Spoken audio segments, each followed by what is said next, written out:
The real reason you procrastinate is because you've made a diet of work consistent of only spinach, work, and you never have dessert. That's rest. No, but you have rest in a month or in a week or in the weekend. Or maybe you get to rest now with guilt.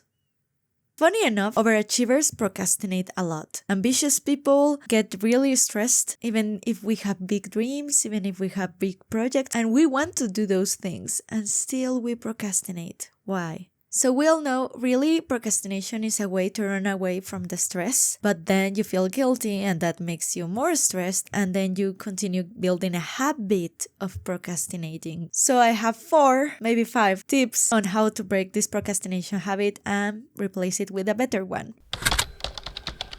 Hello everyone, I am MG. I'm passionate about productivity and I'm a freelancer and a comic artist. Let's go. Number 1, balanced work diet. I had forgotten it was maybe Dr. Marty Lobdell's lecture on how many students can focus on 25 to 30 minutes at the beginning, and then the recommendation is to do something fun, what's known as Pomodoro now. Chances are you're doing it, but why does it work? Why it's not working right now for you? You're not waiting until the weekend to get your reward. You're having your reward now. You're building habits that you like now. You do the habit, you get the reward. If everything you see in life is work, work, work, and you never get to do that fun thing or spend time with your loved ones, whatever makes you happy personally, of course you will build a habit of procrastination. You know how habits go. Cue, you do the habit, then you get the reward. So the cue so far has been, I don't want to do this work, I'm tired, I'm stressed, whatever. You do the habit, that's procrastinating, and the reward is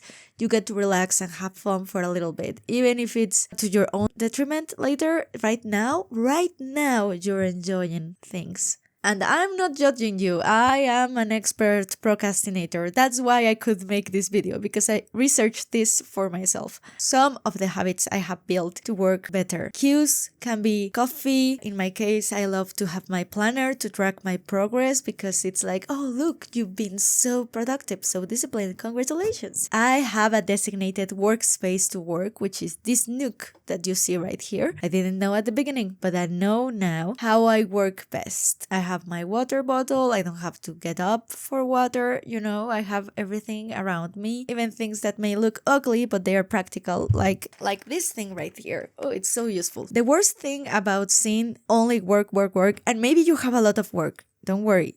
We will get there. But the bad thing right now is that you're resenting it. You're feeling like a victim of your circumstances, of the amount of work you have to do. You never get to do what you love. You never get to have a life that you love. So what's ideal is for you to have a schedule, whatever works for you. For me, it's a weekly schedule. For you, it can be daily. I don't know your life, but ideally to have fun times scheduled, and then you put your work around it. And you can be very busy. There was this president of the United States, this Roosevelt guy. He managed to do so many things at once because he scheduled around his free time, his boxing time, his seeing birds time. I don't even remember.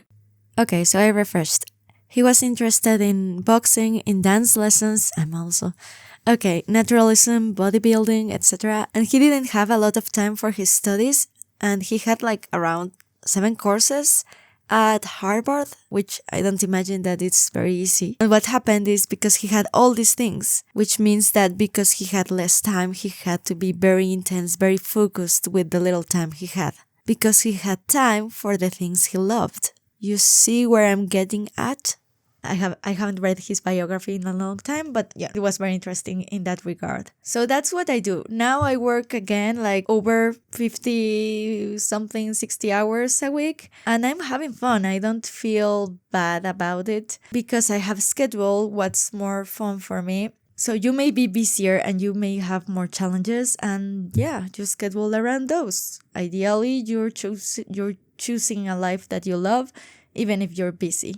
We're all busy, some more than others. You probably are busier than I am and have challenges, But think about what you love. It can be very little rewards, like reading a book, reading a comic in your phone, or watching a YouTube video. I mean, literally break down the task and do only 2 minutes and then 10 minutes of rest. This is the metaphor that worked for me. Think of your brain like a horse, and you've been exploding your horse with work and you never give it rest. And now your horse doesn't trust you because you treat it like a slave. So now by doing the 2 minutes, even if it sounds super silly and many people know that they want to trick themselves like, oh, I'm going to do 2 minutes, but in reality I want to do 50 minutes and they are not going to do it. No, you're only going to do 2 minutes. It's okay. I know you have a big task. It's okay. 2 minutes, then 10 minutes of reward and break. Then 2 minutes again or 5 and then 10 minutes of reward. But respect the breaks at the beginning. You're not doing an hour. Not yet. Not yet. You're saying to your horse, trust me, I'm going to give you rewards. You get to sleep sometimes when you're tired, and you get to take water when you're thirsty.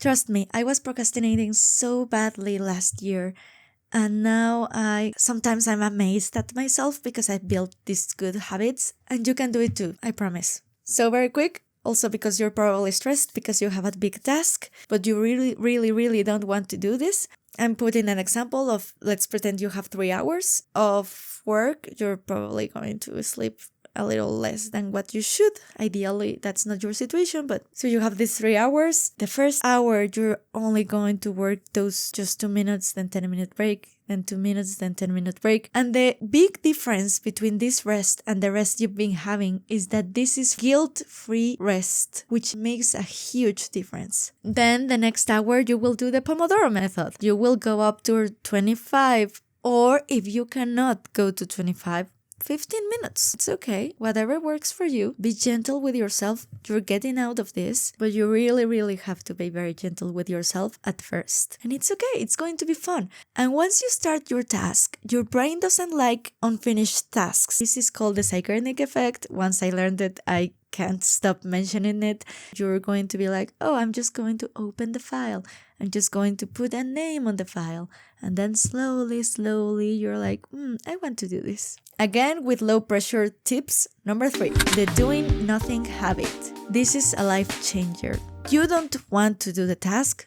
You don't have to. You will only do this. You will turn off your phone or whatever you do to not make it a possibility. You will sit in your desk, in your designated workspace. You will open the program of the thing you have to do or the book that you have to work on. You will have maybe 1 hour to work on this, but you don't have to work. You don't have to work. You will do nothing. You can look at the window. You can look at the wall. You can think of your thoughts. You can look at your beautiful cat. Maybe you will remember something that you have to do later. You will write it down. But right now, either you do the task that you have to do or you do nothing. Honestly, it's super relaxing, super low pressure. You can breathe. Chances are some of you already clicked off of this video, but hopefully the point is that you will get bored and you will want to do the task. Also, it's very easy to do the task.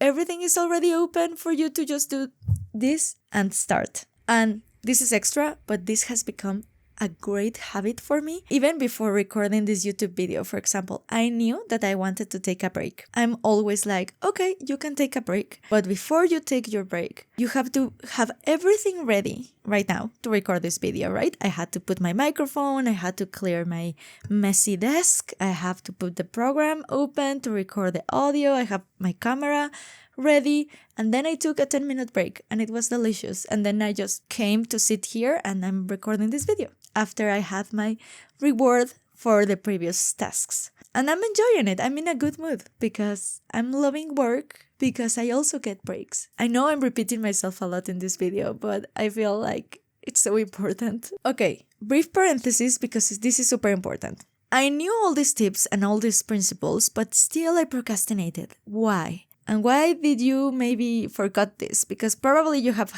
habits sometimes where you're very productive and then you procrastinate. So maybe this will help you. Number 1, Maybe once you acquire again the habits of loving work, you can be working for a very long time, 50 minutes, 60 minutes, 90 minutes, maybe 3 hours. Maybe it goes in a flow and you don't stop until it's finished. It feels amazing. You're like, oh, I did so much. But sometimes you go overboard and you're like, oh, I did 3 hours in a row. That's delicious. I should do 4. I should do 5. And then you're starting to break your horse again. The thing is, sometimes you're going to be very productive and disciplined, and sometimes you're going to be very tired, and you have to be ready for both of those situations. Just because you have lots of success or lots of failure doesn't mean that everything is going to be like that. Be ready for both scenarios and the middle.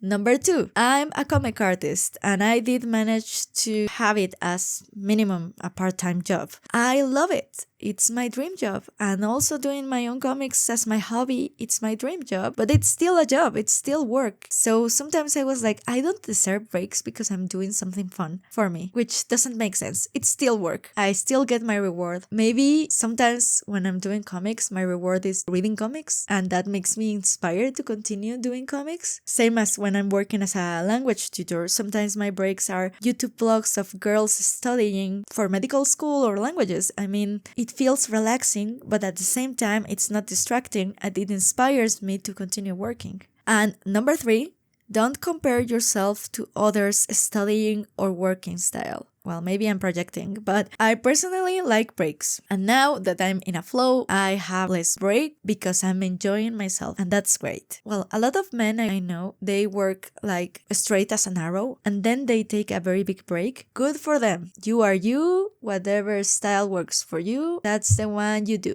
If you work like an arrow, that's awesome. I work like an arrow now, sometimes, but I don't expect it, like I have my break scheduled, and then if my break comes and I want to continue working and ignore the break, cool, that's great, but it's my choice, like in the schedule the break is there. I can choose to skip it, but I'm the one that's choosing it, not a very harsh dictator that's your schedule. And the final tip, even though it may be obvious based on the rest of this video, forgive yourself. Sometimes, even if you're super productive, you'll procrastinate. Hey, I haven't procrastinated in months, and then I procrastinated yesterday because my work equipment broke and I was very stressed. This was my procrastination. I went for a walk. I did a little bit of journaling, put the emotions in check, and then be able to focus on the work. And yeah, I went to bed a little later than usual yesterday, and I didn't go to my writer's club that I go on Mondays, and that's okay. The point is to get up, get going, and you will continue improving again and again. Okay, the bonus tip is that every time you're productive, when you're finishing a task and you did good, maybe those 2 minutes, maybe 10 minutes, leave a little bit of things for when you get back to the task, especially if you're going to get back to the task a day later or a week later. There's something already written there of what you have to do the next time, so you get started right away. I have many different students throughout the week, and sometimes that's what I do. I know that I have to prepare their classes and they have maybe specific doubts. I write down very big those doubts, so when I get back, because every student is different, everyone has different needs, I can be like, oh, where did I leave off? Oh, I know exactly what I have to do. This little habit, the more you do it, it's going to be so useful to be super productive. And you will have a more fun life as much as possible. Clearly, I have lots of experience procrastinating because these habits, but you will be so productive, I promise. And enjoy work, which is great. Thanks a lot to the Now Habit book. I recommend it a lot if you have this problem. Go for your dreams, high achiever, and take care of yourself so you can run fast. I will probably make a video of how to make a weekly schedule, and if you're interested, let me know down below. Take care.